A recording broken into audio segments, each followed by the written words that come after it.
Isn't this a sports show? You just want to see my underwear right now? No. I'm now intrigued.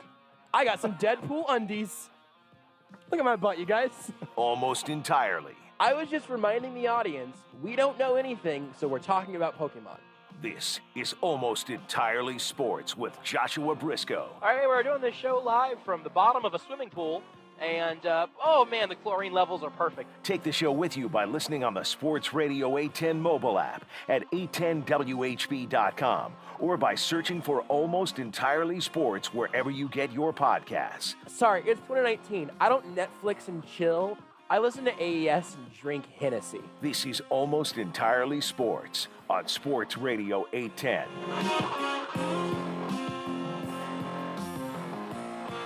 Happy Monday from a very special location where we're doing tonight's Almost Entirely Sports. In fact, we are returning to the location of the very first AES on 810. Our very first show, moving from the ESPN to the 810 side of things, was out here. We are overlooking Loch Lloyd out here in Missouri, but we're doing it for a very special reason, for a very special cause. More on that in a second. More on that throughout the course of the show. We have plenty of Chiefs things to talk about. The roster cut-down deadline isn't until tomorrow afternoon, but the Chiefs, as they've done for, I believe, all of their cut-down deadline moves to this point, got a head start on it, and we'll be able to talk about a handful of preseason training camp favorites that did not make the 53, including, I'll say one that is at least a little bit of a surprise, and then the rest of them will kind of just depend on how the practice squads end up filling out, but we'll talk about that. Also, our first show on the AES front since the Chiefs' final preseason game, and I do think that even as we sit here now on sort of takeaway day for the preseason, the last chance to do that, and the beginning of cut-down days, I do think there is some stuff that we can still take away from the third preseason game, even though most of those moves, most of those takeaways were directly correlated to the roster cut-downs that would be incoming. So we'll talk about that in a second. Why did Matt Derrick retweet our link with can't wait? Matt Derrick loves the Bleeps Creek gifts. Yeah. And he will be joining us because it's Monday. He'll be joining us here in about an hour, and we'll talk to Matt Derrick about the cut-down moves, about the preseason wrapping up, and all of that. But first, also, before we get into all of those things, let me tell you a little bit about what we're doing out here right now, out overlooking Loch Lloyd. We're here benefiting Healing House Kansas City. If you want to get more information, I'm going to give you this URL a ton today because it's a fantastic organization that you'll get the full story on a little bit later here in tonight's show. We'll talk to the director, founder, and CEO. Bobby Joe will join us, and we'll talk to her about what it is that Healing House does on a level that only she can fully explain, all the way kind of down to the roots. But Healing House has been in the works here now for almost 2 decades, since 2002, and they provide housing and support to people in Kansas City suffering from various substance abuse disorders and try to help them be able to experience long-term sobriety, and in a lot of different ways even beyond that, sort of help them either stabilize or restart their lives in a lot of ways. It's we got to hear her talk a little bit before the show, and covering all of the things that they are able to do as this one organization based out of Kansas City to help people in more ways than just come here and sober up and then we'll send you back out into the world. But some really, and not that that's not enough, but some really meaningful care beyond that in a way that that I think only she will probably be able to explain fully, and with her story and why it is that they're doing what they do at Healing House. So really, I just a tremendous organization with some tragic stories that turn into sort of miraculous ones. So healinghousekc.org, if someone in your life, maybe you, could use some help in that aspect of your life, someone else in your life may be needing that, or I couldn't encourage you enough, if you want to donate, if you want to figure out other ways that you can help, the best thing you can do, I think, is to go to healinghousekc.org, go through their website, and you'll be able to see what exactly it is that that they need. Always taking clothes donations, monetary donations, have a fitness center that just opened. I mean, just all sorts of things that you can read more about at healinghousekc.org and find your way to help this incredible organization. I feel very lucky that our way of being able to do that today is by hanging out here for this event they've got going on and snarfing down some street tacos, much in the way a pelican might by the end. I was sort of shoving it into my face and then just kind of gulping it. I'm usually not a huge fan of essentially cold corn. Really? I like my corn. Sure, I like it to be. I like to be cooked right. Sure. This corn's it's fantastic. It's so good. Poured it on the taco, made it even better. It's the same thing. Food out here is outstanding. I've got like a bite and a half that's just sitting there that I couldn't get to before the show actually started. Yeah. And so we might just take our break now, and then I'll just eat 2 bites of street taco, and then get back into it. No, we will not take a break. We will talk to Matt Derrick in a little bit. We'll continue to tell you about Healing House.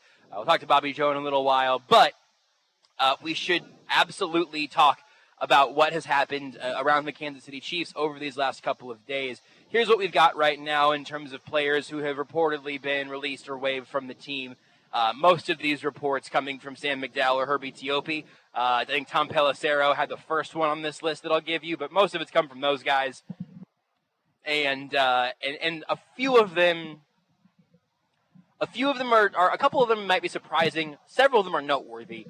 And the practice squad for this team will be filled with names that we grew to know very well over the course of this preseason. Safety Devon Key, I think it was at the end of training camp, maybe after. It was only before the first preseason game. I think it was the first preseason game where he had that touchdown given up to Trey Lance. It was not a great moment for him. No, he seemed like he was really going to give Armani Watts a real run for his money for that fourth safety spot. But Devon Key was released today. He seemed like a guy who I don't think anybody was necessarily wrong, right? Like friend of the show, Kent, obviously loved him coming out of college. I think all those people were spot on. He looked like a guy who got to the NFL and realized, oh wow, everybody's fast. Yeah. Right? Like he's going from Conference USA to the NFL. Like even Armani Watts played in the SEC, right? Like now there are plenty of athletes he went up against who never were good enough for the NFL, but that, you know what I mean? The gap's just not as big. And Armani Watts looked like a guy who realized, oh wow, everybody up here is fast. And right, because I think twice he gave up 2 long touchdowns that were probably mostly on him. Mm-hmm. Probably hard to know without knowing the schemes for sure. But it wasn't even just that his speed failed him; it's that his angles failed him. Yes. Which I think, to your point, can be reflective of realizing I had to change my angle here to keep up with NFL speed. It's him doing what he did in college and realizing, oh, I've got to make adjustments. And now, I think the thought process that is, if he's not claimed, he ends up on practice squad, Absolutely. Which is good for him, and he can spend a year, getting accustomed to what playing in the NFL is like. And you get 18 regular season weeks of playing some scout team defense up against Patrick Mahomes and Tyreek Hill and Travis Kelce and whatnot. He seems like maybe as much as anybody, one of the best practice squad candidates the Chiefs are going to have. Also, I don't know that anybody is. I don't know if he's going to end up on another team's radar or not. But for the specifics of the Chiefs, he makes all the sense in the world. They've invested a little bit in him just as a developmental player. I'm not talking about the monetary side as an undrafted free agent, but they've invested in developing him. He looked really good at times in camp. Give him some more time. He'll be on the practice squad unless somebody else picks him up. Tom Pelissero, I mentioned that he could be a practice squad candidate. This is not me reporting he's going to be there. This is me saying, unless he gets claimed, I would be willing to bet that he ends up on the practice squad. And it works out because I was pretty sure this case, but I just double checked. Like Armani Watts is a free agent after this year. Now they could have cut him. Obviously, it wouldn't really have been any money. But it's just you can let a guy who's been in your system both on the defensive and special team side. Yep. It's been another year doing what he does best, giving Key time to learn the defensive and even special team side, right? Because that's going to be a big part of his role. Just for the future of his NFL career. Some of that I also think can be true for Zane Anderson. He was the undrafted free agent defensive back out of BYU who might have reminded you of Dan Sorensen for a handful of various reasons. It's hard to put my finger on. But they both go to BYU. And they both, play a physical sort of defensive backfield position. I think that's it. You could call them essentially they're linebackers. Let's be honest. I think they would each call themselves really a linebacker. I don't know. I think that's underrating what they are defensive, but I feel like there's something else they have in Sorensen call common. himself a linebacker, basically? He said he can play linebacker. Gotcha. Well, You know, Zane would tell you he can also play linebacker. I think both of them are all white in that position. Yeah. I think there's something else they have in common. I can't figure it out. Their I can't think of names it. kind of start with a ZS sound. They're very similar sounding names. Zane, Sorensen. Anderson and Sorensen almost sound more True. so. Okay. Yeah, that's a good point. So McDowell tweeted that they're one both out. white. And, that's what it was. Yeah. Subtle. It sounds like he could also be a practice squad candidate. Makes a lot of sense. You want to have, especially if they're going to just carry 4 safeties on the active roster, which seems almost certain at this point, being Matthew, Sorensen, Thornhill, and Watts. Both of those guys could end up on the practice squad. You can also call up a couple of practice squad activations on game day that are not the same thing as actually signing someone to the active roster. Yeah. But both of those guys would make a lot of sense. Wide receiver Darius Shepard. It's not surprising. It's a deep receiver room. Yeah. Linebacker Omari Cobb had a nice preseason and training camp. McDowell said the Chiefs would like to bring him back on the practice squad. Expect that from him. Dalton Schoen, wide receiver, K-State guy. Also not really. Him and Shepard, they technically had shots, right? But it never really felt like they were always on the outside looking in, with honestly for them needing some injury luck to go their way in terms of guys ahead of them maybe getting hurt, and then just playing outstanding. To get from 80 to 53, the Chiefs have to get rid of 27 players. Yeah. It could be released, it could be waived, it could be an IR spot, a pup list thing. So they're not going to cut 27 guys, but knowing they have to move down by 27 spots, keep in mind there are 16 practice squad spaces for them to fill out. Yep. And so, some of them are going to be more obvious than others. A few of these guys, I think a good portion of today's 10 to 12 cuts, I think, have a decent chance there. Schoen and Shepard seem a little less likely, especially. They're going to still have to, I think, as of right now, I think Fountain or Powell are probably not. One of those guys is probably not going to have a spot on this roster. And so if they get a chance to make one of those guys a practice squad guy, then I think it makes it tough for Schoen or for Shepard. And also, they're going, more than likely, you're going to see a couple guys added to the practice squad who are not in Chiefs camp at all this year. Absolutely. Because that's usually how it goes. You'll see a couple active roster guys, probably. Yep. Less so for the Chiefs than most. You're going to see guys get cut who they're like, oh, we liked this guy coming out of college. Yep. We want to see him in here.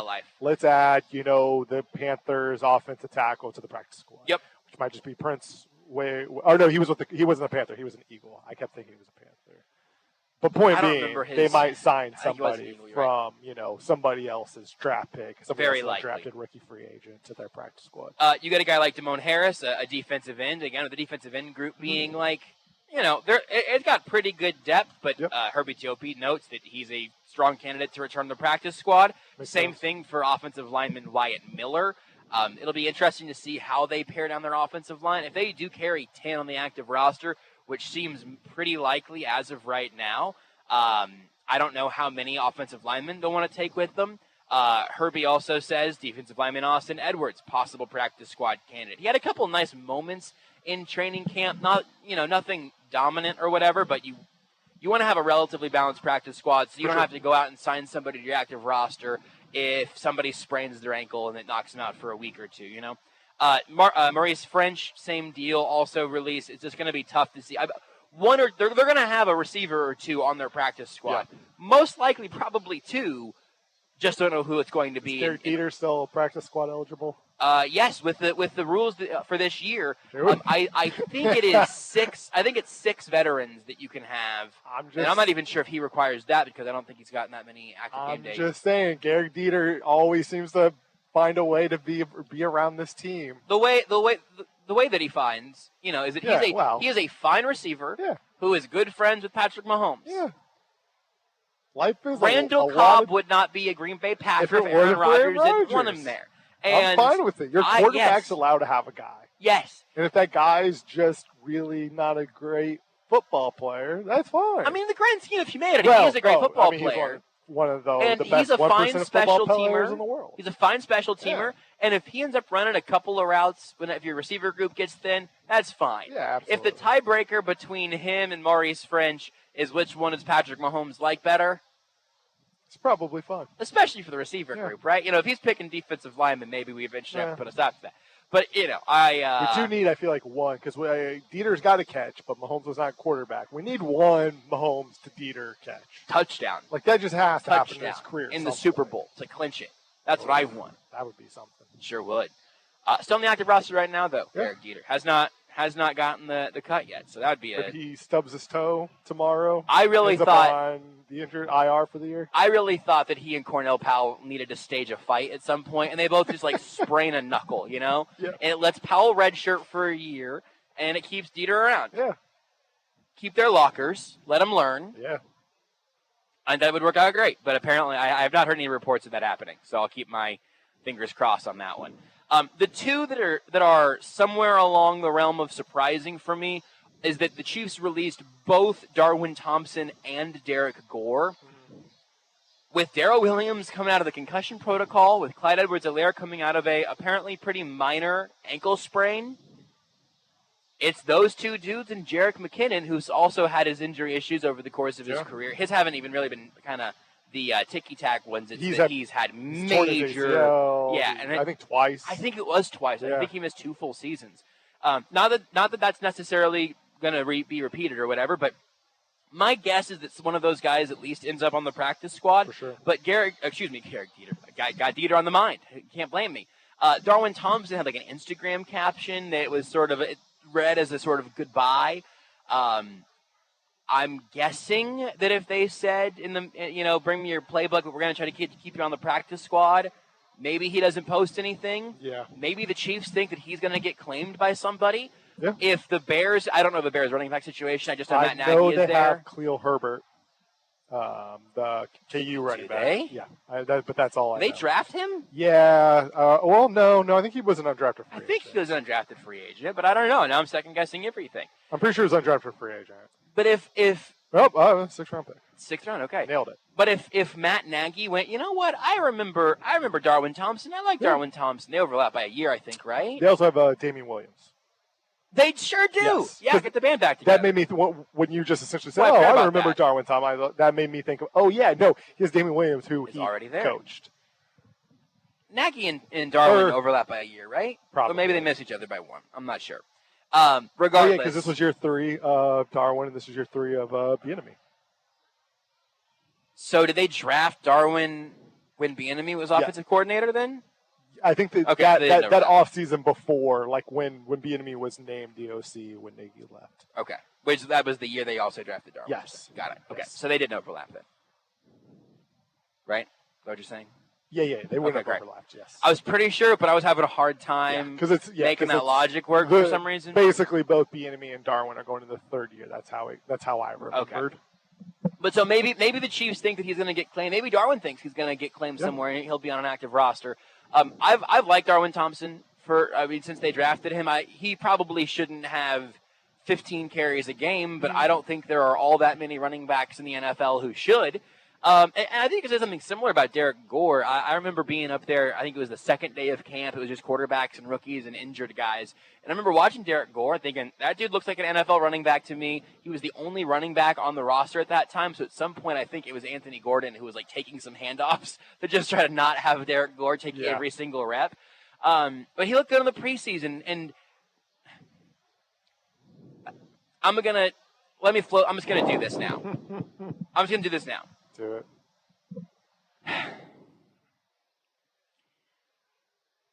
It is logically incompatible for a fan to talk about how a running back should be drafted in the 1st round or should be given a major contract, and then to also be commenting on Chiefs Facebook about how you can't believe they cut Gore after a couple good preseason games, or that they cut Darwin Thompson because he looks good to your eyes. It's logically incompatible because you're talking about the Chiefs' 4th and 5th running backs and saying wow, you know what? Those guys really look like that. If they were out there with Mahomes, That first-team offensive line, I really think those two guys could do some good work with the ball in their hands, which is the entire extent of the admittedly probably harmed by the phrasing of running backs don't matter. It's not that Aaron Schatz mentioned this on the show a little while ago, and it's similar to what we've said before, but I liked his phrasing. It's like the issue is not that no running backs are actually good. The issue is that every running back at the NFL level is so good, and you only have one of them on the field at a time. You know, the difference between we're talking about the Chiefs wide receiver 3 spot a ton because their third pass catcher is on the field 100% of the time, basically. Their fourth pass catcher's out there a lot. Yeah. Same deal with corners versus talking about, you know, again, running backs where you have one of them that is on the field at all times. Clyde Edwards-Helaire is some degree better and more talented than Jerick McKinnon and Darrell Williams and Darwin Thompson and Derrick Gore. But I think that if Clyde Edwards-Helaire, you know, just disappeared, was not on the team currently, if they traded him, whatever, if he just, you know, just for the sake of the bit, he just poofs into smoke. And all of a sudden, Derrick Gore had to get the bulk of the Chiefs' work. They would not lose an extra game, in my mind. The wins above replacement for the running back position is really, really narrow. If you have literally Jamal Charles or literally Barry Sanders, it's different. But think about how many receivers, offensive linemen, obviously quarterbacks, cornerbacks, safeties, pass rushers, linebackers even more so. How many of those guys you think, boy, it is really evident that Tyreek Hill and Garrett Dieter are both professional wide receivers who are both, as you said, in the top 1% of football players in the world. And Tyreek Hill is so much better than Garrett Dieter that me having to say that out loud sounds like a joke that I'm making at Garrett Dieter's expense, which I'm really not trying to do. It's just the fact of it. Mecole Hardman is unbelievably talented. Yeah. And Tyreek Hill is so much better at playing wide receiver right now than Mecole Hardman is that the value difference between the two of those guys is remarkable. Now, again, they're on the field at the same time, plenty. For a running back, you're talking about a decent number of touches because it's easier to hand the ball to a running back than it is to throw it, 35 yards downfield. But your eyes are not lying to you whenever you see Darwin Thompson look like if you took his name and number off of his jersey, or you didn't know where they had drafted him, or that Derrick Gore was a UDFA, or that Jerick McKinnon is sort of a reclamation project. Damian Williams was a reclamation project, and some of you people wanted him to be the Super Bowl MVP until late in that game. And even after the game. Some of you people wanted that, instead of giving it to Patrick bleeping Mahomes. Well, I mean, Damian Williams did have a good game. He had a great game, and he was not the most valuable player for the Chiefs. That's how it is. But you find these great stories of it's Damian Williams. Darrell Williams is this team's third down back right now and is good in pass pro and knows the offense. Jerick McKinnon, again, sort of a reclamation project. Those guys all have value because they're all really good. Clyde is more talented, but also, there were times last year where it did not appear the Chiefs trusted him in third down situations. So they put out undrafted free agent LSU teammate Darrell Williams out there instead. That's not an indictment on Clyde, and I really the thing about ever having this conversation that really does sort of exhaust me and really does this not as a bit makes me not want to talk about it is that I don't think that a lot of people are interested in trying to have the conversation that I want to have, and I think it just turns into Josh hates Clyde Edwards-Helaire, and I really don't.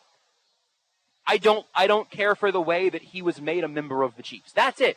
Because I really like Darwin Thompson. I like Derrick Gore. I like Jerick McKinnon. I like Darrell Williams. I like Clyde Edwards-Helaire, but I like how the other guys were acquired. I like them all close enough that realizing that one of them was a first-round pick and the other ones were all through some various number of late-round undrafted free agent ways is sort of all the argument I feel like I need. You can look at the Chiefs' two recent most talented running backs. Jamal Charles, Kareem Hunt, third-round draft picks. And again, it never comes down to running backs aren't good or running backs provide no value. Because again, Jamal Charles and Kareem, and Jamal Charles is a bit of the exception, right? A historical exception, yeah. Because historic. If you are talking about the truly the true greats, right? And you know, like the guy like Barry, like you said, Barry Sanders, like those type of guys, like the truly elite guys at any position, they obviously bring value because they're the truly elite. But that's really two guys in like the last 30 years or whatever. And from Marshall Faulk might have had an argument from some of the new analytics we have, but yeah. It just comes down to the fact that it's just you can find a running back again who maybe because and again using Kareem Hunt and Jamal Charles, both obviously better, I would say better than Clyde Edwards-Helaire in their at least with their primes with the Chiefs. I mean certainly obviously Jamal, Kareem I would say as well. Maybe somebody would argue they would rather have Clyde right now, which I mean honestly he's younger, that's so fine. Yeah, whatever. But the average, the difference between the average fourth round running back drafted and the average first round running back or the average undrafted running back, that percentage is just small. That first round running back is probably better. He's probably producing more, but by he's how probably much? getting more work also. That too, but by how much, right? Like so often we're talking about literally a single percentage, maybe 2%, maybe makes your team 2% better, and is drafting a player in the first round as compared to drafting a player in the sixth round worth that 2%? I would say no. Last year, in 14 games, and having come up this ramp as an undrafted player, which means, again, your draft spot often will give you more usage early on in your career, just the nature of the beast. Provides not you saying way it's a good more, thing or a bad thing. More opportunity. More opportunities. You stick around just in the league longer. James Robinson, as an undrafted free agent last year for the Jags, on 240 carries, went over 1,000 yards, averaged 4.5 yards per carry, and ended up with 1,400 total yards from scrimmage. The Jaguars draft Travis Etienne in the first round. This is another thing where I'm nervous because I'm talking about like injuries and stuff. Etienne. Yeah, we'll see. I'm not. This is by no means like I don't want anybody to ever get hurt, except for Rudy sometimes. Yeah, understandable. But they draft Travis Etienne in the first round, having a 1,000-yard rusher they got as an undrafted free agent, diamond in the rough last year. How much worse are the Jags after losing Travis Etienne? I'm going to say 0 games worse. Yeah. I might with a guy that was up there in rushing yards leaders last year who steps back into a starting role. Yeah, I might be like, they're 2% worse, 1% worse, but I don't think that leads to winning or losing. I don't think that changes anything about their record. Wayne Gallman became a fantasy football star for some people because he played really well after Saquon Barkley got hurt. Saquon Barkley is a better running back. I get it. Travis Etienne is a way more dynamic talent. I understand that. But it is so reliant, and this is something I'm also going to lay this groundwork on right now here on August 30th before we get to the real season. Whoever's running the ball for the Chiefs, Clyde or the other guys, they're going to look better than they did running behind last year's offensive line. Yep. That's also sort of the point, is that it's just very, very reliant on your surroundings. The Chiefs should run the ball whenever defenses dare them to. I don't want them to run the ball for the sake of running it, but whenever you have Patrick Mahomes, it's also going to make your life easier for your running back. The Bills game, right? If I remember right, were basically the Bills. Yes, the Bills had linebackers backpedaling at the snap. We dare you to run the ball. Yep. And we're going to make it as easy as possible for you. And the Chiefs were like, cool, we'll just run we'll gain 8 yards a carry. And then people came out of that talking about like, oh, here it is, this is Clyde Edwards-Helaire's breakout game. He was really good in that game. Absolutely. But to call it like some sort of breakout game takes away the context, which is that offense was running that way because the Bills were terrified of Patrick Mahomes. And so, again, like if you want to say, hey, with this new offensive line, we have an offensive line that's a little more physical that can take advantage of some of those lighter sets or different defensive schemes and everything, lighter boxes, whatever, I'm totally okay with having offensive linemen that can do both. But then also by doing that, you would be able to get a good amount of production out of Darwin Thompson. And they're going to get good production out of Clyde this year. I have, in the Keeper Fantasy League that I'm in, I drafted Clyde last year, and I'm going to keep him this year because I think he's going to have a very productive season. Yeah. But also, in the little bit we saw, especially in the third preseason game when Darryl and Clyde were both out, if this offense had to run with nothing but Jerick McKinnon, Darwin Thompson, and Derrick Gore in their backfield, I still think they would win 13 or 14 games. Yeah. With Clyde and Jerick McKinnon and Darrell Williams, I think they're going to win 13 or 14 games. And so, maybe people don't want to relitigate all of this at the time. Who else? There was another running back. J.K. Dobbins. He tore his ACL. Yep. That stinks for him. Absolutely. It stinks for the Ravens. Yeah. How much worse are the Ravens now? Can Gus Edwards? Yeah, I know Gus Edwards can run for a significant amount of yards because he's done it in that offense before. If Lamar Jackson gets hurt, you're bleeped. Both the Ravens and the 49ers are a good example of this. And the Ravens have Niners are a perfect example. Yeah, the Ravens have invested more than obviously in the 49ers, but they're not investing first-round picks. Dobbins was a second-round pick. It's still a high draft pick, but they are not, obviously, even they are not going to the first-round pick market, right? And even free agency, they give Mark Ingram a 3-year deal, but it was a deal in which they could get out of after one. That's why he's no longer there. That's kind of Is he on a team? I don't know. I love this. I love late August in the NFL because it's when I go, oh God, so and so is he's not a Texan because everyone else is a Texan. Every time we're like, where is somebody? He's a Houston Texan. Mark Ingram is a Texan? Houston Texan. Well, what? They've got, is it David Johnson also Houston there? Texan. Mark Ingram is a Texan? Everybody's a Texan. Wow. Except for good players, but, So they lose J.K. Dobbins, right? And everyone's like, well, that stinks for them. Yeah. What a huge loss. It sucks. It sucks. Yeah. But here's what else I could tell you. Is that over his last 3 years in Baltimore, as a backup every one of these times, he started 13 games with over 43 appearances in 3 years. Gus Edwards, who was he an undrafted free agent? I think he had to be, right? There's no information on his Football Reference page. Here's what he did in 3 years. 700 yards and change each of those years. Undrafted free agent. Running for 5.2, 5.3, and 5.0 yards per attempt. Because that offense, you get an NFL-capable running back in there, of which there are like 100, maybe? I'm counting Darwin Thompson, and he was the fourth guy on this roster. You have 100-some NFL running backs. You put them in there in the system with Lamar Jackson being the biggest running threat, and you're going to get production. Yep. That's the whole argument.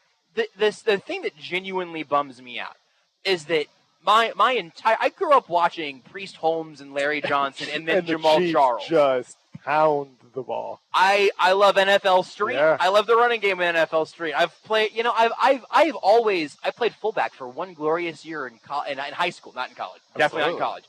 One glorious year at fullback in high school, and I loved it. It was great. I got one carry in my last game. 8th grade. I was our tailback. It's a fun position. It's just that there are 100 guys who are really, really, really good at it. And then even you get to Christian McCaffrey, like a unique talent, right? Injuries still strike him because your body takes a beating as a running back.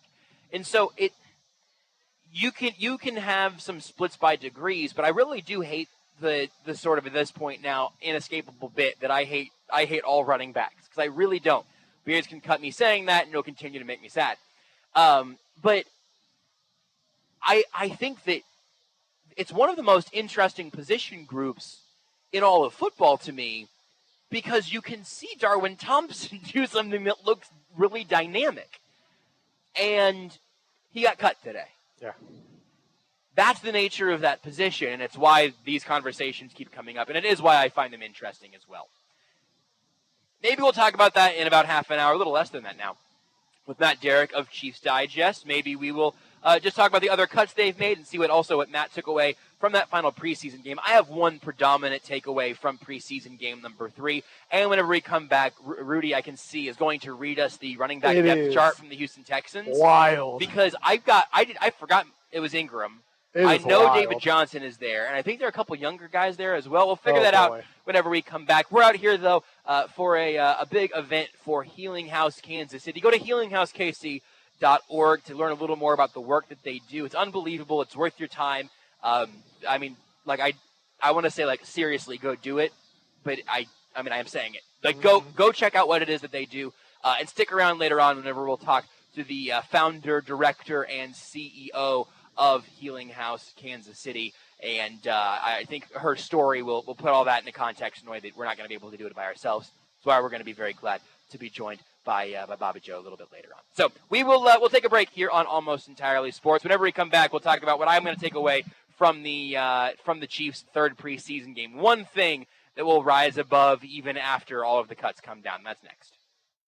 Want more Almost Entirely Sports? Watch the show live on the Sports Radio 810 Facebook page.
This is Almost Entirely Sports with Joshua Brisco. You know what you do after you run the ball on 1st and 10 and you get 0 yards? You run that ball again. You establish that run. On Sports Radio 810 WHB. I learned something truly shocking during the break. Reported first by Rudy Salazar. Yeah. Please credit him, Rudy Salazar of Almost Entirely Sports. ESPN, I'm looking at you. That bottom ticker better have my Twitter handle. Chris Conley, Houston Texan. Shocking. Breaking news. I think I actually had learned that at one point this offseason. Yeah, for but me, the biggest one is Emmanuel Sanders is a Bills. I feel like this when did that happen? I feel like this is largely a wide receiver thing more than wide receiver and running back. I think this is like a skill player thing. Because you'll see guys, fantasy guys names, right, also. and they bounce around. Yep. And it's about this time every year that you start remembering, right? Remembering where guys went. Because I heard people basically they did this whole bit of situation on Part of My Take where they did not know bits from them. I know listen to the show. Where they did not know where receivers were at, and they were just like, wait a second, they were like, where's Sammy Watkins at? And it was like, I know he's in Baltimore because he was a Chief, but like I imagine a large portion of America does not remember where Sammy Watkins. This is the time of the year where all of a sudden you start remembering where everybody went to. Like I did not know Nelson Aguilar was a Patriot. What? Until I listened to the podcast.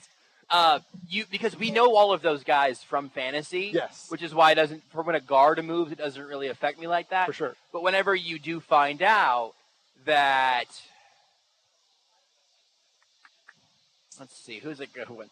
Whenever you find out that, it's hard to know them without. When you found out Mark Ingram was a Texan, you remember Mark Ingram from the Ravens because you had him on your. Everyone had him on their fantasy team once. You had him with the Saints because everyone had him on your fantasy team then. Ice Pyro points out Joe Flacco is an Eagle. I think I knew that at one point. We talked about it on the show, like within the last. Now Gardner Minshew is also an Eagle. Now Gardner Minshew, which that trade doesn't. It's a weird trade. The Jags are doing some weird things. Yeah, I mean, like obviously Gardner's not the starter, but when you want a guy. Like don't you want like a semi-veteran? They split reps with. I'm trying. Yeah. We're out here. We're overlooking the golf course at Loch Lloyd right now. He's got a pretty good grasp with the offense. He certainly knows how to learn an NFL offense. We're here at a beautiful house for a beautiful sort of fundraiser for Healing House KC, healinghousekc.org. We'll talk more about them later on in the show. I almost just screamed in a way that would have made the cicadas fly out of the trees. Yeah. Everyone would have looked up at us here on this beautiful balcony. And they would have heard me scream. They split reps between Trevor Lawrence and Gardner Minshew. And then, like 3 days after that trade went down, after they named Trevor Lawrence as starter, they trade him for a conditional 6th round pick to the Eagles. And also, what are the Eagles doing? Just throw Jalen Hurts out there, and either he's good or you have a top 5 pick. And have Joe Flacco or Gardner Minshew. Maybe you can trade Joe Flacco for a 6th. I'd rather have Gardner Minshew than Joe Flacco in that. At that point. Oh, for sure. My thing is just more of save your draft pick and just roll out with just ride those two and just see what happens. So it's probably going to be horrible, but then you got a high draft pick. Beards, do you have some music that you can whip up for us really quickly? I know we're on remote and you're back at the station, and so I know that you getting music whipped up is even harder without us being there for inspiration. I mean, what kind of music are you wanting here? You're busy. It's understandable. I think I want music that sort of connotes like, wow, I can't believe this guy plays for the Houston Texans. Yeah. That'll do it. Yeah, that works for me. I think that's fine. All right, Rudy, tell me someone who plays for or if you want to play this game, let's just play. Yeah, okay. Play. I can't believe this guy is a Houston Texan. Okay, so I am. You tell me what you want the rules to be. I'm going to give you some running back names. Okay. You've named 2 of them. Mark Ingram II, David Johnson. David Johnson's a Texan. Who's still also the Texans traded DeAndre Hopkins for David Johnson. Yeah, it was a bad trade. I kind of forgot about that a little bit. Yeah. You know who else the Broncos have in that running back room? Texans? Or is it a former Broncos running back? Took it a little bit. Yeah, Philip Lindsay. Philip Lindsay. I knew there was. Lindsay. It gets crazier. They have 4 running backs that we all know. Rex Burkhead. Rex Burkhead is a Texan. Burkhead. Rex Burkhead is a Houston Texan. Try not to let people hear me yell. Rex Burkhead is a freaking Texan. Rex Burkson. Burkhead. Berkson. I don't know why I said Berkson. You know who else is a Texan? I did not know was a Texan that you don't know is a Texan other than Chris Conley, David Johnson, Rex Burkhead, Melvin Ingram, and I'm just learning this, too. I looked at this roster, but I looked over this. Did you know Tyrod Taylor is a Houston Texan? I did. He's probably their starter. Yeah. Probably their starter until, Team Doctor stabs his lungs. Yeah, I am rooting against that on his behalf. This would be the time that I think everyone's rooting for Tyrod on this one. Did you know Kevin Pierre-Louis is a Houston I Texan? did not. I Former think, Chiefs legend. Wasn't he most recently a Washington? Wasn't he most recently a football team? A football team. I believe he was most recently a football team. I was a little bit. There was some talk about maybe the Chiefs bringing him in free agency. I think it'd be kind of a pass defending linebacker. Yeah. Who else is a Houston Texan? Do you know Eric Murray, former Chiefs legend? Eric Murray. I think he's been there for a while. I think he has been there for a while, but still, I didn't wouldn't know. surprise me if he was no longer a Houston Texan. Didn't know he was a Houston Texan. Vernon Hargreaves is a Houston Texan. Aaron Wilson, who tweets news, often Texans news, I think. Marcus Cannon is a Houston Texan. Aaron Wilson covers the Texans and the NFL, says the Chiefs have cut Darrell Williams, that is the lineman. Oh, okay, I was about to say, the lineman, not the running back. Okay. Oh, yeah, here's another one. I was mentioning, obviously, the podcast. This is what started that whole bit. You know who else is a Houston Texan? Who else is a Houston Texan, Rudy You know Salazar? that Brandon Cooks is a Houston Texan? No. Brandon? I did not know that. Cooks. That's very funny to me. Brandon Cooks has played for a lot of NFL teams. I think he also has been Is traded this his for the second most time? first-round picks. Yeah.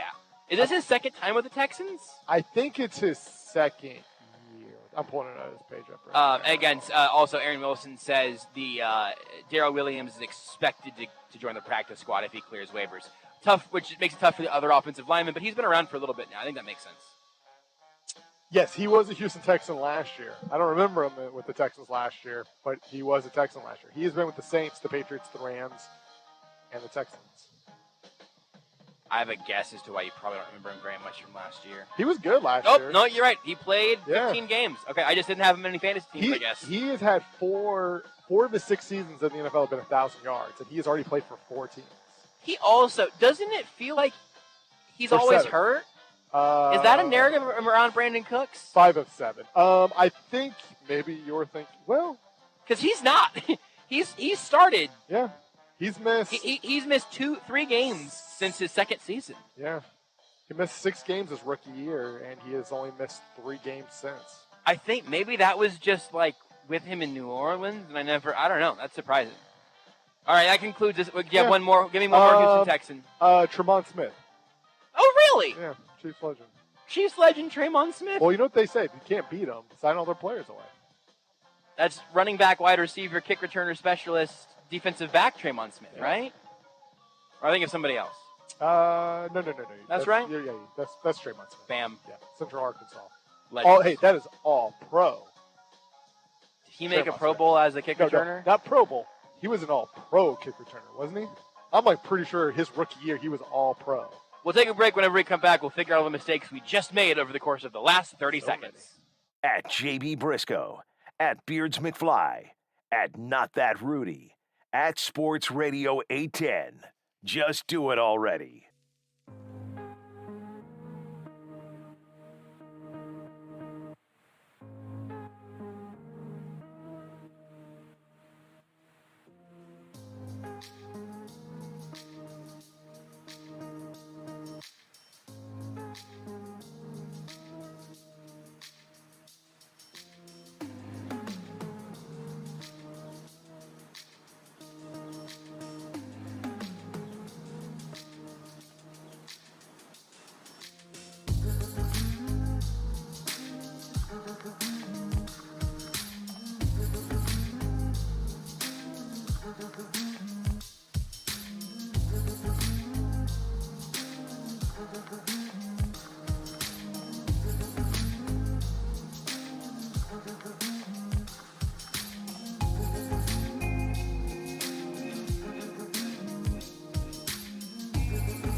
You are listening to Almost Entirely Sports with Joshua Brisco. Gonna compare Patrick Mahomes to every other team's backup quarterback. God, do I know every team's backup quarterback? Let's find out. Let's find out. On Sports Radio 810 WHB. Welcome back to Almost Entirely Sports. We now go to our Tremont Smith correspondent, Rudy Salazar, live from the field. Rudy, take it from here. Yeah, Tremont Smith was the 2018 Pro Football Writers Association All-Rookie team, but also Tremont Smith, second team, All-Pro, Pro Football Focus. Not exactly what you said last segment. Missed a couple important qualifiers. Did you know still Kenyon very Drake is high. a Raider? Oh, my goodness. It didn't. Carlos Hyde, where does he play? San Francisco. Jacksonville. Yeah, nailed it. Carlos Hyde is a Jag. Nailed it. Carlos Hyde, the Jaguars, and they drafted him. Well, they drafted a wide receiver, Travis Etienne. What did I say during the break that we were going to talk about? Chiefs right here? 2018. Oh, Rookie yeah, of the Year. Rudy was scrolling through. We've played the Mackley Hill Award winner game Mackley Hill. many times before. And the 2018 winner is probably sort of the standout one from the Chiefs Rookie of the Year winners. Not Ben Neiman.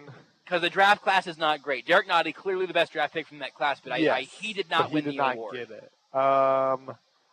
Man, like who? Not Breland Speaks. Was Demetrius Never on the Harris ground. a rookie? Harrison Butker. Nope. Um, We played this game because this is how we got to Mike Maslowski winning it in 1999. So we've definitely played this game. We have played this game. I'll tell you what. Dorian O'Daniel. The guy who won it in 2018 currently on the roster. There's your hint. Dorian O'Daniel. Nope. Patrick Mahomes. Nope. Clyde Edwards-Helaire. Nope. Chris Conley. Nope. Frank Zombo. Nope. Eric Fisher. Nope. I'm just throwing out names on Tyreek Hill. There had to be a rookie that year. Derek Hill was not on Jeter. Tyreek Hill won it 2 years before Man, that. I'm just throwing out names at this point because Darrell Williams.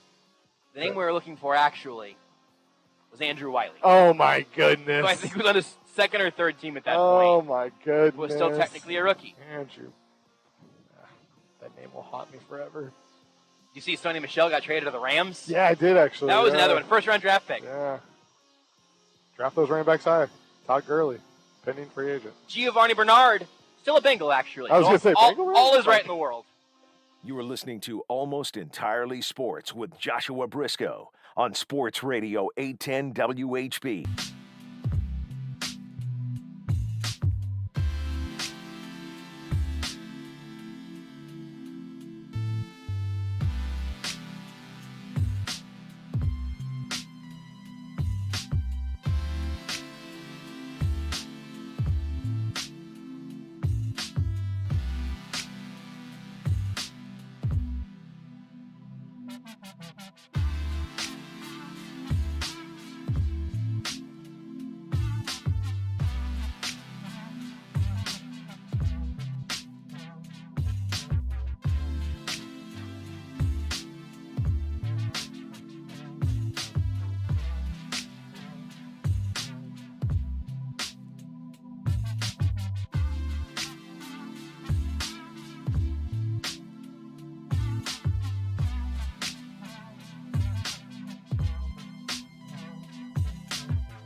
SportsCenter. I'm Steve Lennox. Rays home tonight against the Red Sox and looking for an 8th straight win. Home 5th inning. Rays up 3-1 right now. The series opener from Tropicana Field on ESPN television will be followed by the Braves and Dodgers later on tonight from Los Angeles. Red Sox earlier today placing Matt Barnes and Martin Perez on the COVID-19 injured list. Phillies 3 in the first, 3 more in the third. Now up 6-3 on the Nationals in D.C. Bryce Harper, 26th home run of the season. That coming in the first inning. A 2-run shot for Harper against his former club. Shohei Ohtani is not going to make a scheduled start tonight on the mound tonight against the Yankees. He will DH, however, in the series opener. Ohtani will not pitch again until the soreness in his right wrist goes away. He was hit by a pitch on that wrist on Saturday. Tim Kirkchin earlier today on SportsCenter on the Mets giving a thumbs down to the fans. The timing on this for Javi Baez was really bad to blame anybody other than the players here. And when Sandy Alderson says this was totally unacceptable, he's right. You just can't do that, especially in New York, especially when your team is struggling like it is. Tim Kirkchin today on SportsCenter. Mets off tonight, home tomorrow against the Marlins. 49ers rookie quarterback Trey Lance expected to miss the next 7 days in camp. Lance suffered a chip in the finger on his throwing hand in the team's final preseason game over the weekend. Colts quarterback Carson Wentz, center Ryan Kelly, receiver Zach Pascal, all on the reserve COVID-19 list. Sources telling ESPN's Dan Graziano all 3 coming in close contact with a staff member who has tested positive for the virus. We're back on Tuesday, and the preseason is done. So we'll find out if any of those teams are closer to naming their QB1. Plus, why the Jaguars are saying their QB1 is as advertised. Tuesday morning on ESPN Radio. You're listening to Almost Entirely Sports. Byron Pringle was born before you were. Yeah. And Byron Pringle was born when I was a junior in college. I just realized I could be your father. I mean, my social life would have had to have gone much, much better. With Joshua Brisco. Dad? On Sports Radio 810 WHB.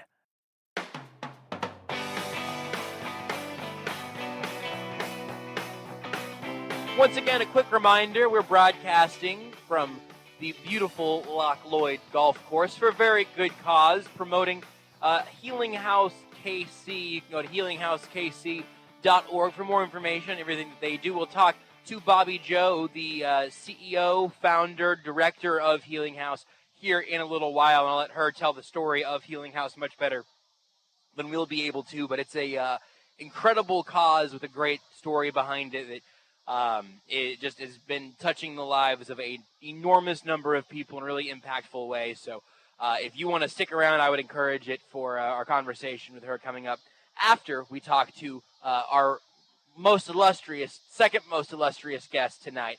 Apologies, Matt Derrick, for moving you to the 2-hole, but this evening it simply has to be true.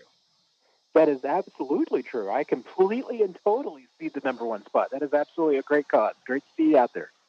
And, it's been awesome so far, and I'm excited for everyone to hear directly from Bobby Joe. And I got to say, we're outside, and so sometimes you can run into, like elements, right, that you don't love. Sure. We got a good breeze coming in. The breeze is great. It feels good. We got a good view. The weather's pretty good. A little humid. Yeah, and even as a certified sweaty boy. We got a good breeze coming in. As a certified sweaty boy, got a fan on above us. Humidity is not my favorite, and I feel great up here. I'm well hydrated. The only thing that I'm wondering back at the station there, Beards, is are you getting some of our beautiful cicada background singing? Oh, there is definitely good background noise there. Yeah, I can tell. It sounds like we're doing the show from the middle of a forest. Cicadas are loud. But also it sounds like that from the studio with the door cracked open. I was Also, gonna say, there's no difference. There's really no difference.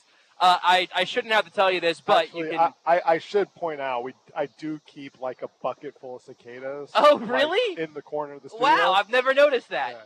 Yeah, that explains a lot. It also explains. There's also some in the office. Yeah. Okay. Wow. I'd like to move those. I'm not afraid of bugs generally speaking, but I'd rather interact with fewer cicadas in my day-to-day life. They only come around once every 7 years.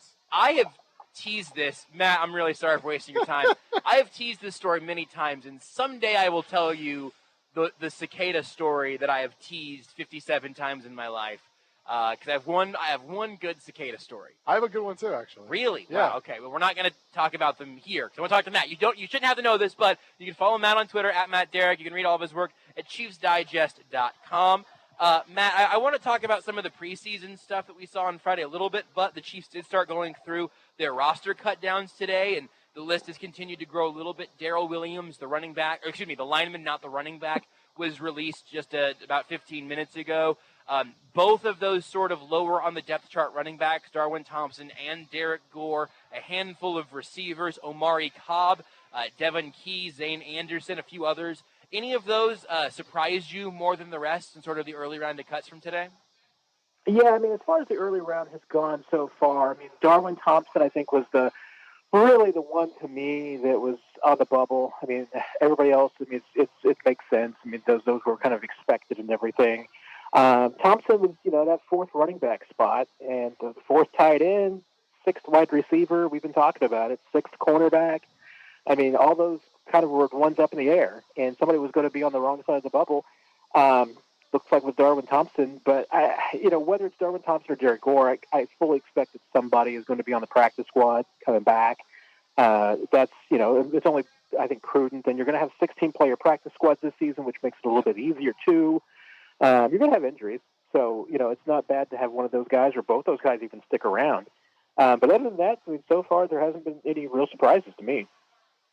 I mean, you tweeted earlier also like the thing that if to have a little like human interest sort of connection. That I mean, the good thing with the practice squads expanding is that more than half of the guys who end up getting released, at least in the Chiefs' case, probably because they're either going to make the Chiefs squad or end up somewhere else. A huge portion of the guys the Chiefs release will stay with the team or will find a spot somewhere else. But it is these 2 days are a couple of brutal ones for those players that have been, hanging around through camp, through the preseason, only to get to a point today where if you're, Maurice French, who I don't think has had any big mistakes or anything, he just happens to be on a team with a ton of receiver talent down the depth chart. It's a very tough day. Yeah, absolutely. I mean, and just because in some of these cases there are going to be players who have been trying their entire career to be in the NFL, and this is the day it's going to come to an end. Some of them will never get a chance to do this again. And there's been so many people in their lives, family, friends, agents, even people on the team get close to these guys, and they've got personal lives too. I mean, remember, Derek Dieter's another guy who's on the bubble. He and his wife had their second kid today.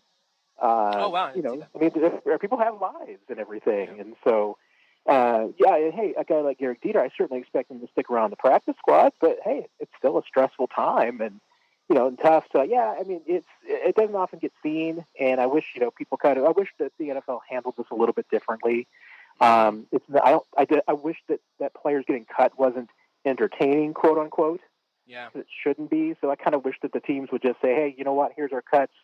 Here's what we're doing, moving forward, rather than kind of dragging it out into this year, a 2-day process.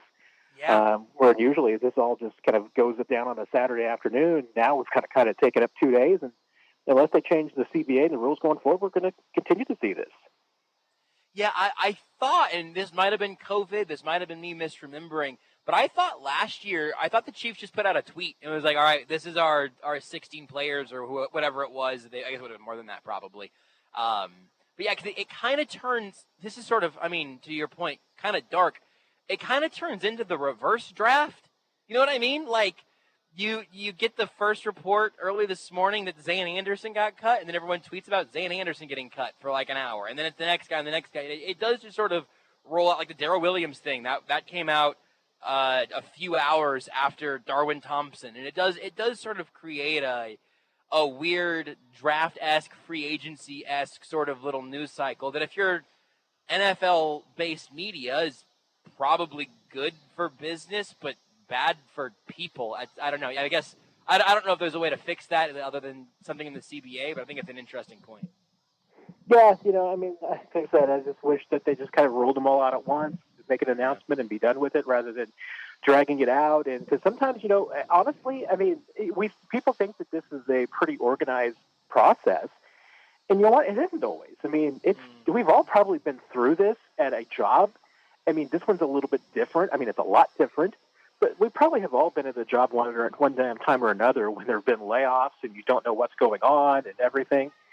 There will be guys on probably the Chiefs who simply don't know whether they've made the team or not until they show up tomorrow and, find out, oh, yeah, you know what? Everybody else is gone. I'm still left. Nobody told me.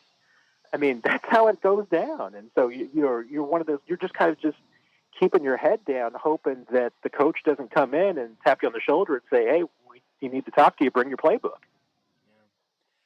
We've talked about, to now do the thing a little bit that we don't really, it's sort of gross, but also where we're at. Because this is cicada stories? Not cicada stories. No, not quite that type of gross.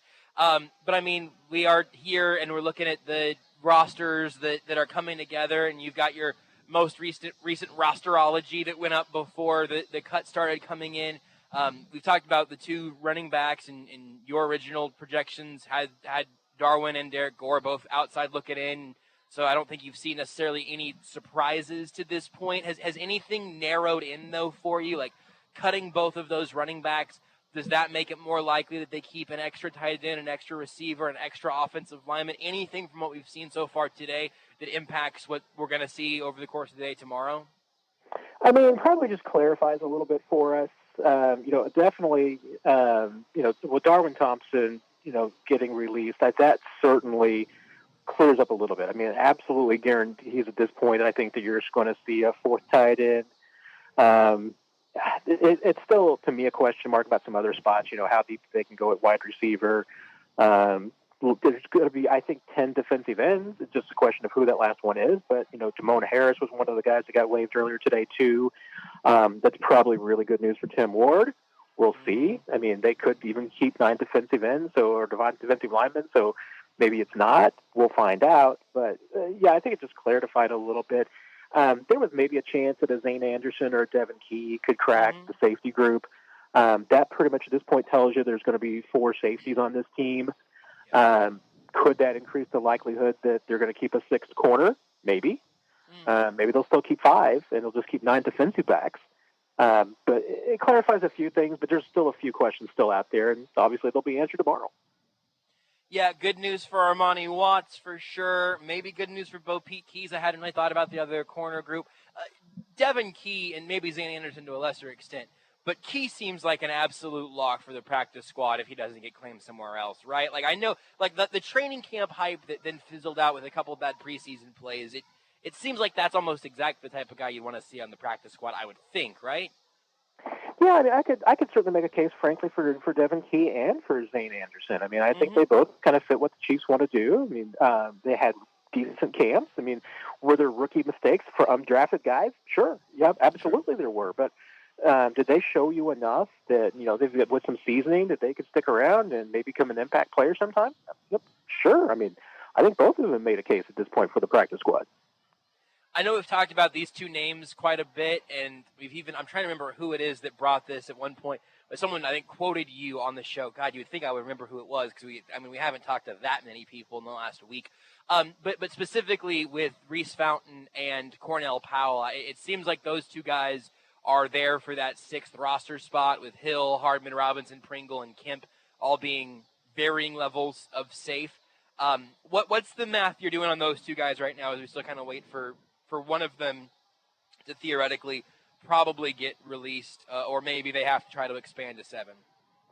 Well, and I mentioned this on Friday night during the game. I mean, it's sometimes you just have to trust your eyes and what you see. And when you have watched training camp and watched these 3 preseason games, who's getting reps and who's not? I mean, we saw Reese Fountain going out there and getting a handful of reps with the 1s, but playing a lot with the number 2 offense and making some plays. And Cornell Powell made a few plays, but exclusively with the 3s.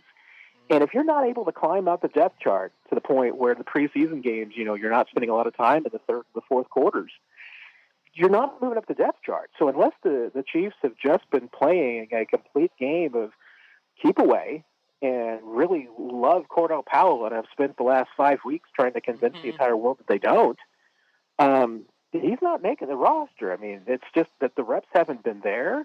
The performance hasn't even been there. Andy Reid had a chance to kind of talk about Cornell Powell and didn't really say a whole lot Friday night.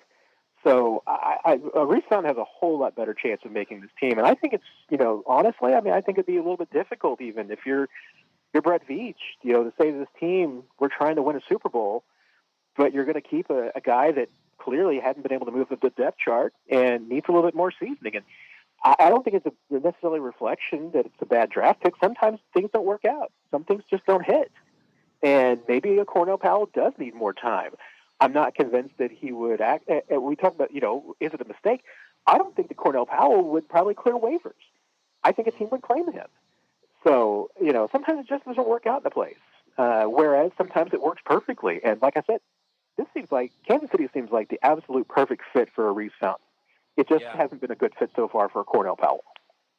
And I mean, a lesser team with a thinner depth chart, and frankly, what I sort of was comfortable with when they drafted him, he can be your sixth receiver on some other team that is developing for a year that I thought he might see here in Kansas City. But the thing I keep going back to, and I think we've probably talked about this now a couple times as well, so we're in redundant territory, but it'll be the last day we talk like this. Marcus Kemp can help on special teams right now. Reese Fountain can help on offense right now, and I think the ideal for Cornell Powell is that maybe he's better than both of those guys in 1 or 2 years. But the Chiefs are, you've got to keep the future in mind, obviously, but the Chiefs aren't doing much of anything specifically for 1 or 2 years from now because their window is at its widest probably at this point. This is when you have Patrick Mahomes still on a team-friendly deal. You still have Travis Kelce and Tyreek Hill in their primes. The defense looks really good right now. And if you need a guy that you can, let's say that nobody really steps in that X receiver spot or Byron Pringle does, but then he gets hurt. If Reese Fountain can help you in a 3-game stretch and catch 15 passes over those 3 games or whatever, that's valuable at this moment. Or Marcus Kemp being a special teams ace is helpful right now. And I do think it really stands to reason that those would be the factors that would win out. Yeah, I think so, because even if you extrapolate that and look at the future, what does a player like Cornell Powell, based on what you've seen so far, project as? If a guy is going to be a number 1 or a number 2 receiver, don't typically need a lot of help out of the box. They'll prove that in some way. Look back at Tyreek Hill. Tyreek Hill came in and looked the part of a number 1 or number 2 receiver on first day of training camp as a rookie season. Those guys stand out. So what is the ceiling that you've seen so far in a Cornell Powell? Is it a number 3 or a number 4 receiver? Well, if that's the case, you know what? Those are a little bit of dime a dozen. You're not necessarily taking a huge loss if you walk away from Powell at this point. And if he does become that, that's great for him. But, yeah, you need production now. And you can find a number 3 or a number 4 receiver in 2024 if you need that. That's what you're still missing. So, yeah, even though you could say, hey, you know what? You need to keep him to project for the future a little bit. But you're right. The window to win is now. And right now, you need a wide receiver to be the backup because, if you get some guys hurt, you might need a Reese Fountain to make some plays. And that Marcus Kemp is going to make special teams plays for you now. Those are things that Cornell Powell can't do. And hey, if he can stick around the practice squad, great. But, I look at it and see, hey, there's a team in Jacksonville that's got a quarterback he spent a lot of time with that's going to have number 1 claim on the waiver wire. And I wouldn't be surprised at all if the Chiefs, walked away from Cornell Powell and he ended up in Jacksonville. That makes a ton of sense. I hadn't really put that together, but that makes so much sense that now I've gone from not thinking about it 7 seconds ago to being ready to put $100 on it happening. It just makes all the sense in the world. Taser bet? I will not put a taser bet on it, no. I think the only thing when I went through your most recent roster projection that actually I think surprised me, I'm scrolling back through again to make sure I'm not over exaggerating it. I think I was maybe a tiny. I think I would have probably put Bo Peep Keys on the 53, but that I could see going either way. The one name that surprised me is that you had Dorian O'Daniel on your active roster. And I know we've talked about Dave Tobe. I know we've talked about special teams. I am not a special teams agnostic or anything. Michael Burton's on the team. I totally get it. But I just feel like I haven't seen or heard much from Dorian O'Daniel. They already cut Omari Cobb, and so, I think that's probably boding well for O'Daniel at this point. I just haven't heard any, not even positively or negatively. I don't feel like I've heard his name this season. Well, and is that any different than the last few seasons? Nope. It's just stacked on top of each other where I kind of think like, oh, probably maybe this is the year. Yeah, the biggest thing that Dorian O'Daniel has going for him is if you watch, all the 3 preseason games, and you look exclusively at who are the starters on special teams, they're all guys who are making the team. It's Marcus Kemp, it's Michael Burton, it's Ben Neiman, it's Armani Watts, it's Juan Thornhill, and Dorian O'Daniel. He is on every single starting special team, and that's the giveaway. That's the difference between him and Darius Harris. Because if you're going to be the 5th linebacker, you're going to be the 5th and 6th receiver, you're going to be the 4th safety. You name it, you got to play special teams. And they're going to keep guys who are just there to be special teams aces. And Dorian O'Daniel has been a fantastic special teams player for them, and is a 4th phase guy, so he plays a lot of roles. So yeah, my putting Dorian O'Daniel on the team has zero to do with defense and everything to do with special teams. And I think that, the gamble is Darius Harris. That's the guy that I think would be the most likely to win that spot otherwise, because he can give to you on defense. He can play the Mike linebacker and call plays for you. He can really play all 3 spots. They'd be comfortable with him as a backup anywhere. But you got a guy like Ben Neiman who's playing that role. Dorian O'Daniel's a special teams player, and that's where probably Darius Harris falls out. Going back to Friday real quick, because it is sort of weird that, a lot of our takeaways are things that are playing out now and tomorrow. But we did get, a fun look at the first team offense. I was going to mention this the first hour. We ran out of time because we got distracted by running backs on the Houston Texans. But for me, my one sort of little takeaway that, it's going to sound silly, but the Chiefs offense still looks really good. I didn't doubt that, but it was one of those things where it's you just like to see it. I felt good watching the Chiefs first team offense with a little sidearm throw to Travis Kelce, the bomb over the top to Tyreek Hill, 4 tight ends on the field at the same time. Did you get anything in particular out of that couple of series the Chiefs offense trotted out there? Just laughter. I just, even had a couple of these conversations about, oh gosh, is Chiefs offense really firing?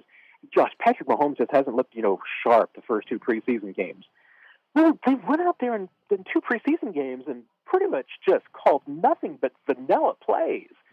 And nothing deep. Nothing that you would expect them to run during the regular season. That the touchdown pass to Hill. That was the difference. That was something they didn't call during the first two games. Yep.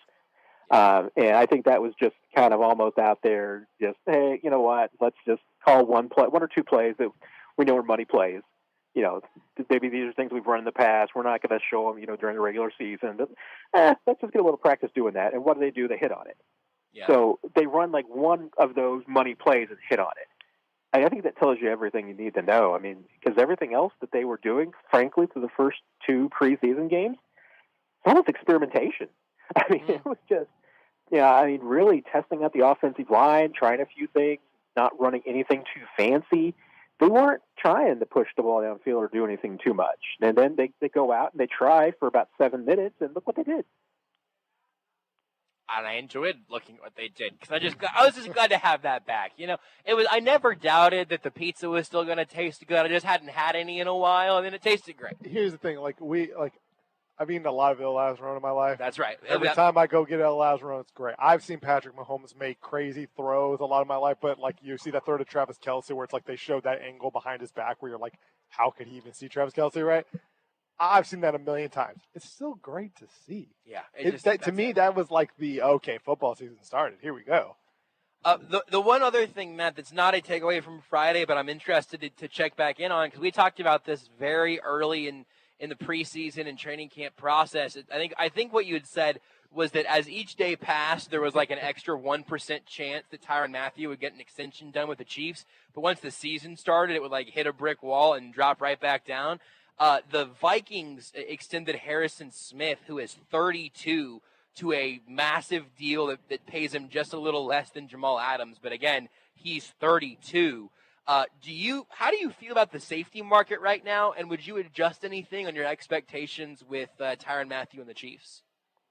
The only thing I might adjust is just the likelihood that something gets done with Tyrann Mathieu. I mean, like I said, I think that my thought was that it was like 50-50 at the beginning of training camp. And like I said, it would get like basically 1% closer as you got to the beginning of the season, that eventually it would get done.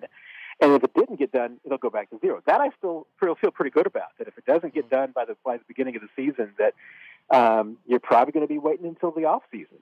And the Smith deal getting done it definitely impacts Mathieu, because he's now you got at least a guy who's older than him who's getting a deal done that kind of at least set the market a little bit there. That should be, one would think, a floor for Tyrann Mathieu, but hey, is the money there for that to be a floor for Tyrann Mathieu? It's a high floor, yeah. It's a high floor. It's a floor with some expensive carpeting. Yeah, it's a nasty floor. But and hearing Brett Veach talk about it a little bit now, I think has given a little bit more clarification that honestly, I think what the Chiefs are kind of thinking right now, at least they're certainly saying it with their actions and the few words we've gotten from Brett Veach, is that I think that the more likely deal to get done first is Orlando Brown. And that's probably the bigger impact on Tyrann Mathieu, that if an Orlando Brown deal gets done and suddenly the franchise tag's available, now the dynamic changes with Tyrann Mathieu, because we've been assuming all along that that they're going to use the franchise tag on Orlando Brown, and they're just going to have to get something done with Mathieu. Well, if it's the other way around, if they feel really good about Orlando Brown and they decide to extend him early and get that deal done before, honestly, it could cost them a whole lot of money, now that changes the negotiation dynamic with Mathieu. And I really think that might be what we're staring at now, is that it's more likely that the Chiefs are thinking, hey, if Orlando Brown is everything that we think he's going to be, let's sign him to the long-term deal, and then we'll play the franchise tag game with Mathieu. When you say earlier with Orlando Brown, do you mean before the league year? Do you mean right after the Super Bowl? Do you mean Week 10? It could be any of the above. I mean, I could certainly see that if Orlando Brown Jr. goes out there and dominates people and plays at a Pro Bowl level, the earlier you sign him, the better you're off you're going to be. Because if he goes out and dominates and becomes a Pro Bowl left tackle, an All-Pro left tackle, sky's the limit. And now you're going to be paying that dude $22 million a year. That's not what you want to do. I mean, once you decide that that's your guy, the better off you are getting that deal done now and maybe saving a little bit of money, because you've got that. You do have the franchise tag. I mean, you got that as leverage to say, hey, we can keep him around for a while at an affordable price if we're not sure yet. But if you can get if you believe that Orlando Brown is your left tackle for the next 6 years, get it done now, because every day you wait is just going to run at the cost. I think I know the answer to this question, but I'm going to ask it anyway. Is that logic not also pretty easily applicable to Mathieu, though? But I don't know that it is, because I think that, with Mathieu, I think you have probably already played it to the point where you're there. You're not going to get a discount on Tyrann Mathieu at this point. A little bit of it is, careers at this point. If I'm Tyrann Mathieu and I'm just trying to put myself in his shoes, I'm not saying this is what he's thinking. But if I were him, I think I'd be in a spot where I'd be willing to say, you know what, I want the top dollar contract that's out there, and I'm not taking a dollar less. Whereas if I'm Orlando Brown and I'm looking at the prospect of, you know what, I haven't been paid yet. I haven't had a free agent contract yet. That's true. And I'm worried that, what if, the Chiefs decide to franchise tag me for a couple of years and I don't hit free agency for, 3 more seasons? What if in one of those seasons I blow out my ankle, blow out my knee? I'm done. I never got a free agent deal.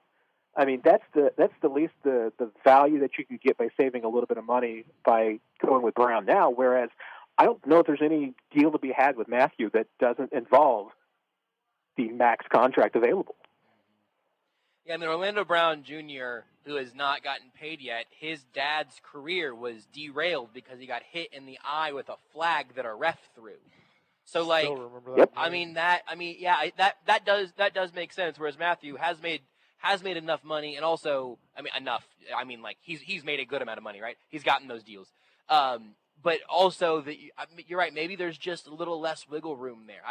If that's the case, do you think that what would the holdup be for Matthew now? Is it that there's not a lot of wiggle room, but both sides are just pretty well sort of dug in, or is it just the Chiefs saying, "Hey, we know what the price is. We're just not going to pay it right now because of salary cap, because of our future plans, because we want to have money for Brown first"? Or is there still a disconnect? Well, if you take it at just purely the face value of what Brett Veach has at least said publicly, I mean, it's a legitimate argument, which is that the Chiefs have given out a lot of contracts over the last couple of seasons that have made a lot of commitments for 2022 and beyond, that they feel like that it's appropriate for them to wait and see what the salary cap is going to be next year and what's going to happen before they start doling out more money. And that's a legitimate concern because, I mean, at this point already, I mean, the Chiefs are dealing with a salary cap that's lower than they anticipated. They certainly thought it was going to be higher than this. There's no guarantee necessarily about what revenue is going to happen this season. I mean, we're all under the assumption that 21 is going to be a completely normal season and that people are going to be in the stands. But that's not necessarily a gamble that you want to take, that revenues league-wide are going to be up and that the salary cap is going to, be higher than you're anticipating. I mean, you've got to be prepared for the worst-case scenario. And that's what at least the Chiefs, language-wise, have been at least indicating to us, is that they want to be prepared for worst-case scenario. Matt, we'll let you go on that very foreboding note. If you want to read more of Matt's work, I'm sure there'll be some stuff coming in the next few days up at ChiefsDigest.com. Also, just follow him on Twitter, @MattDerrick. At this point, I mean, it's a no-brainer. You probably already do, but someone listening may not. And I'm talking to you, person that doesn't follow Matt Derrick on Twitter. Go do it right now. Thank you, Matt. We'll talk to you again, I think next week. I think we should have a show Monday next week, right? Yeah, we'll talk to you next week. Next Monday. Do we not next Monday? Are you doing the program? I'm doing the Zone next Monday. The Zone. Actually. Yes. Matt, I'll talk to you sometime, somewhere, someplace. Sometime, somewhere. I'll be there for you. Maybe on the Zone. He's never not there for me. I don't think I've gotten turned down for a segment from Matt Derrick in a while, which is, the best ability is availability, they say. Yeah. I don't know if that's necessarily true. I think Matt has other great abilities, but he's also available for us. Matt's never getting cut. Never. Lifetime contract for Almost Entirely Sports. Not even a question. He'll outlive us. Yeah, I would hope so. I imagine the world without Matt Derrick on this show on a regular basis. Can't do it. I don't want to live in that world. And I think this show, touch and go, Yeah. Specifically this show. Let's take a break here. We are broadcasting live from Loch Lloyd, but we're here for an awesome event benefiting Healing House. You can go to healinghousekc.org for more information about what they do, or you can just stick around for just a second, because whenever we come back, we're going to talk to the founder, director, and CEO of Healing House. We'll talk to Bobby Joe whenever we come back here on Sports Radio 810. Did you know you can listen to Almost Entirely Sports anywhere, anytime? Well, you can. Just search for Almost Entirely Sports wherever you get your podcasts.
This is Almost Entirely Sports with Joshua Brisco on Sports Radio 810 WHB.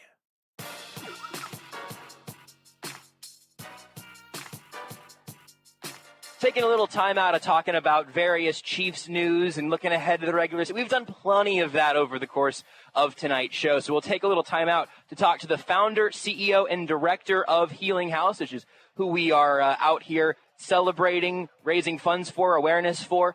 Right now, Bobby Joe joins us. You can get more information about Healing House at healinghousekc.org. Bobby Joe, thank you very much for making some time for us tonight. Thank you. Honored to be here. You talked a little bit earlier to all the people who are out here at this event about your story, why and how you got Healing House going, what you guys do now. I've tried to summarize it a few times here tonight, but I imagine you'll do a much, much better job. Can you sort of tell the story of Healing House? Yes. So I'm a person in long-term recovery. I will have, in September, I'll have 26 years. Wow. And to tell you the truth, I've never met anybody that had been as down the scale that I had been. Hopeless, human traffic, just horrific. And I went through a free detox downtown. And in that detox, there were 18 bunk beds, and we had no hygiene products. And when I got out of treatment, I'd go to the flea market and sell baked goods for people. But at that flea market, I seen I could buy hygiene products, 10 bars of soap, little toothbrushes, toothpaste. So I started taking those with my leftover baked goods down to the detox. I was 34 years old, and it was the first time that I thought maybe there was a purpose for my life. And I started doing that at first to make me feel good, and then it just became the next right thing to do. I started carrying the message all around Kansas City, and I soon learned that there were 900 women going through treatment every year in Kansas City with less than 30 safe beds for them to go to. And so the Lord started tugging at my heart. I needed to do something to help. My mom had passed away, and I took her house and bought it from my brothers. I fixed it all up. She was a hoarder. 4 40-year dumpsters to clean it out, 3.5 years of my life. And then God said, great job. Now sell it and move to the hood. I'm like, pardon me? So we have a bad connection here, yes, God. I can't. Yes. Yeah. I'm like, this house is paid off. I'm good. Everything's perfect. But that's not what he intended. So I found an old abandoned nursing home in the inner city in one of the most crime-riddled communities in Kansas City. I got an old nursing home down there, and I sold my home to fix it all up. And the women started coming because I'd been carrying the message. A lot of people knew about me. So we got that. The women started coming. We were full. I really thought I was going to help about 10 women get in recovery every year, but God had much bigger plans. So 2 months later, the dope man moved in right next door, so dope, brandished weapons, threatened us, ran prostitutes. And so I claimed the dope man's house, and 1.5 years later, we got the dope man's house. Unbelievable. And I'll fast forward now. So we have 13 homes now. One of those homes is 40-bed men's facility. Wow. We have taken drug houses and abandoned homes and remodeled them ourselves. They're beautiful homes. I got to say, when I got to this community, not 3 hours would pass without gunshots. There were pimps, drug dealers, prostitutes on every corner. And those people are all gone now. And our community is thriving again. It's nothing short of a miracle. So we've helped over 10,000 people in their recovery journey. We have some of the highest success rates in the state of Missouri. We are considered the #1 housing provider. And you know what? People come to us, and it's free. Yeah, most of our people don't have health insurance.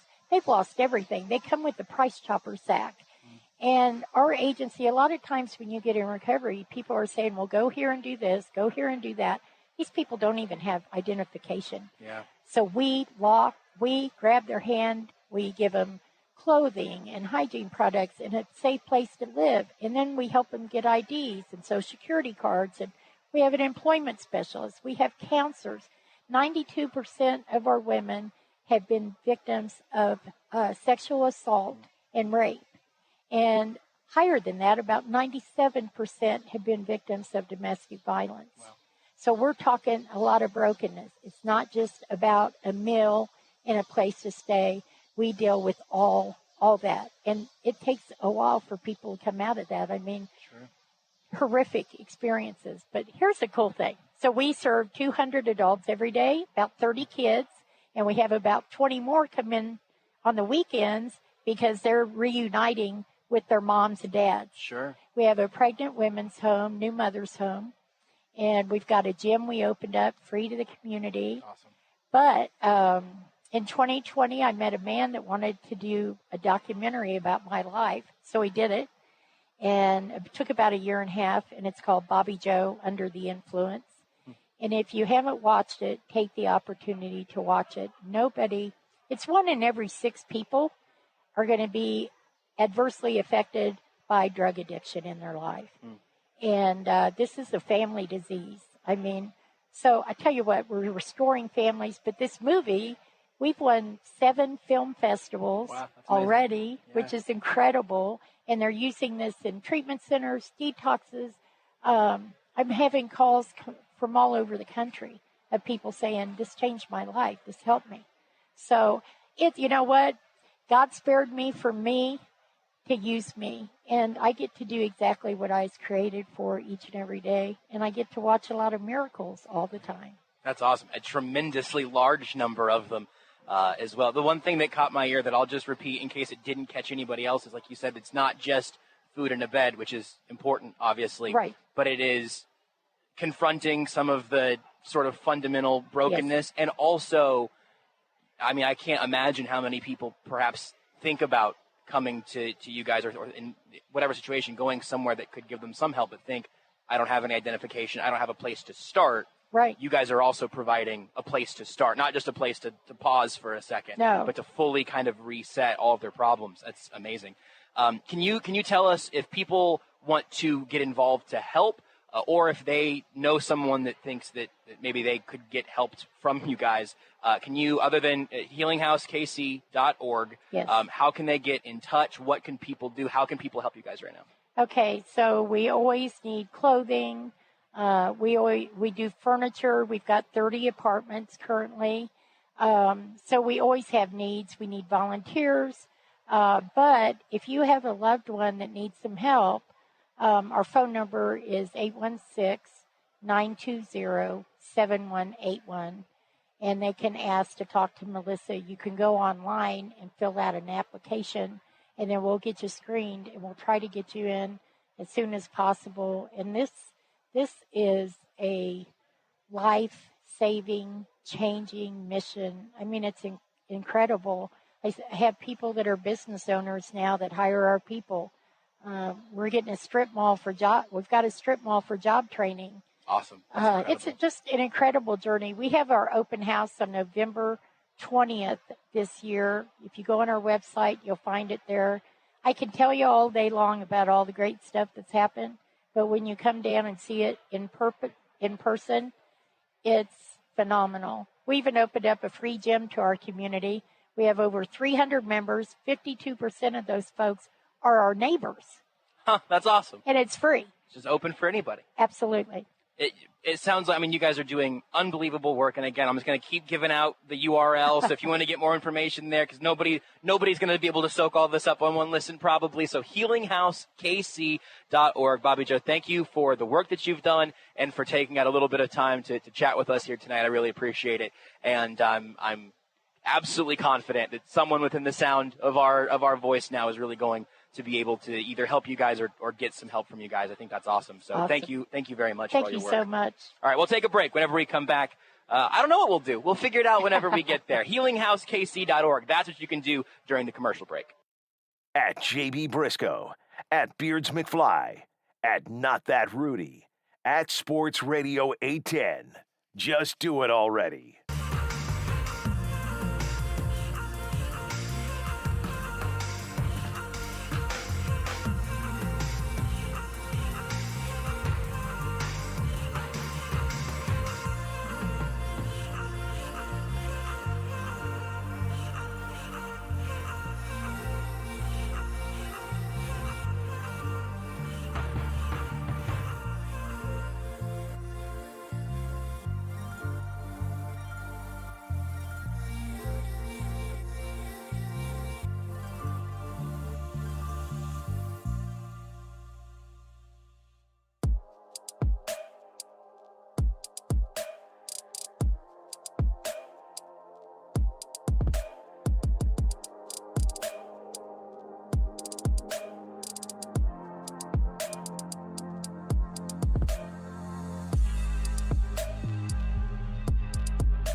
This is Almost Entirely Sports with Joshua Brisco. Barf, booger, poop. On Sports Radio 810 WHB.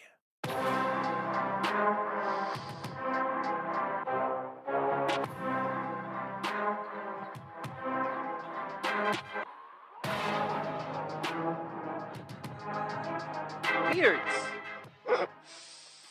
Yes. Come on. Yes. Come on, man.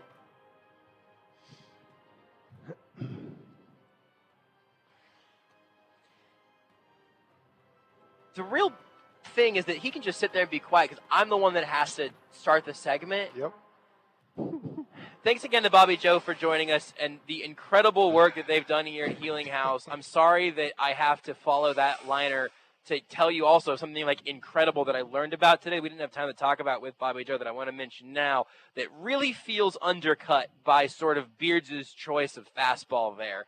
But she talked about this a little bit earlier in the night about this nasal spray. I'd like stick with me here for a second, folks.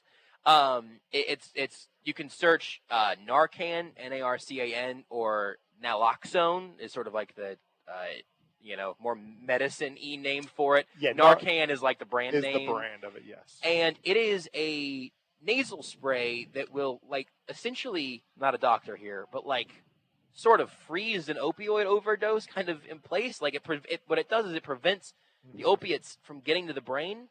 And so if you have someone that is going through any form of opiate overdose, if it's, totally accidental, like it's not, if it's just you end up, you make a mistake of some sort, or if somebody has an opiate problem and ends up having an overdose, this nasal spray will stop it, according to everything Bobby Joe talked about. And it's something that you can literally go pick up for totally free from Healing House at their physical location, healinghousekc.org. In fact, let me just try to get the address again. I think she gave it out already once there, but you can go pick it up. You can pick it up anonymously.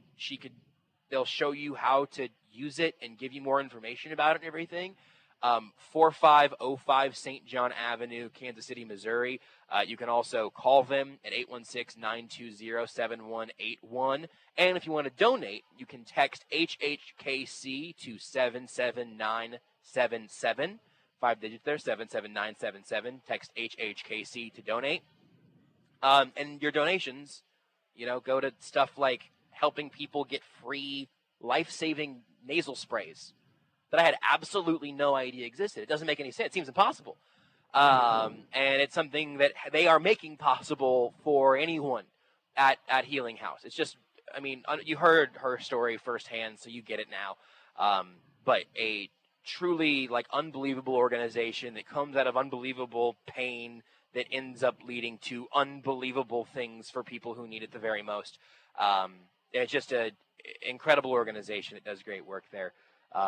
And Beards tried to ruin our conversation about it. In all seriousness, definitely, again, if you are somebody who has a loved one in your family who has these problems, obviously you are continue to fight to help, to try to at the very least convince them to get help. But go down there, get the medicine. She will show you how to safely utilize it, and it could be the thing that saves one of your loved ones' lives. Yep. That then, that moment then, is the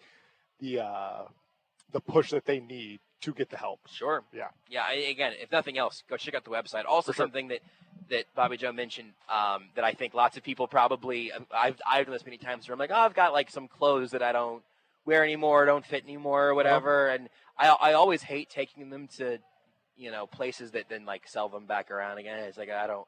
Yeah. I'm sure there's some good being done there, but it would feel nice to be able to give it somewhere where they need it, that can help them in a major way. You can take clothes to Healing House as well. And if they've got a grocery bag, like she said, you want to give people every opportunity for everything that they might need to. Again, oftentimes, as she laid out there, people are really restarting their lives in so many ways, in ways that a lot of us probably would never even really think about. So that's another thing that you can do. That, again, more information on the website. Lots of ways to help, and I think everybody should find one. Absolutely. Pick a way that you can help Healing House, because they are passing that along in an incredible way that also you probably can't really do individually, right? That you do with them. So, and opioids, it's a maybe a lesser known, kind of like, I mean, for, I guess, lack of a better term, pandemic that going around, that it's just, that is constantly growing around the country.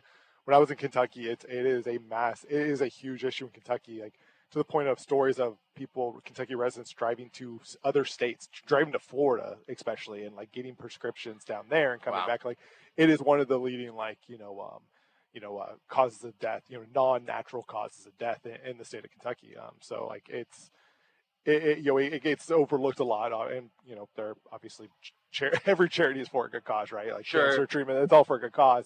Opioid abuse and that kind of stuff is something just overlooked a lot. Yeah, I think you're right. That has been in that space for, and a it really long does affect everybody from Yep. from just the working class, the working mom who has kids, or to the stay-at-home parent, right? Everybody like can get hooked on opioids in this way. I mean, you've got it also, like every like Tyler Skaggs' name is back in Exactly. the news. That I think it was fentanyl. People are an getting opiate hurt. overdose, You suffer an injury. It happens with a doctor music prescribes you a artists pill, and it just it is to people who to the people who get it because they have actual pain. Yep. I was And, talked about her mom going through cancer treatments and ending up. Yeah, I mean, it's just healinghouse.kc.org would be my suggestion. Yeah. And then I think after we're done with the remote here, I don't know your strategy, Rudy, but I think I'm going to just unplug everything as quickly as possible so we don't have to have any awkward conversations with Beards about how he started the segment for us. I think that's fair. I'm going to just take this with me. I'm actually throwing this off the bat. Seth Kaiser and Lyle Gravers on tomorrow night's show. We'll talk to you at 8. Until then, bye, Mom. You're listening to Almost Entirely Sports with Joshua Brisco on Sports Radio 810 WHB.